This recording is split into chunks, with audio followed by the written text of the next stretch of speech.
اللہ من الشیطان الرجیم، بسم اللہ الرحمن الرحیم۔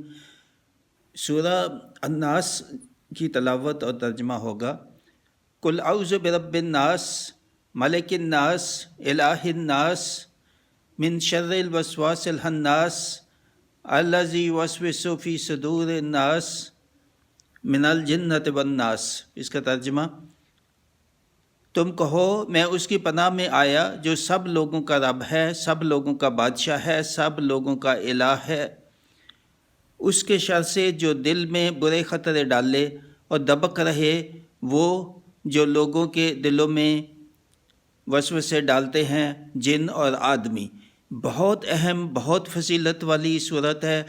اب روایات میں ہے کہ حضرت عائشہ رضی اللہ تعالیٰ عنہ نے فرمایا کہ حضور نبی پاک صلی اللہ علیہ وسلم کو جب کوئی مشکل آتی تھی، بلکہ ان پہ جب خود جادو ہوا تھا، تو یہ بار بار یہ پڑھتے تھے اور اللہ تعالیٰ نے غالباً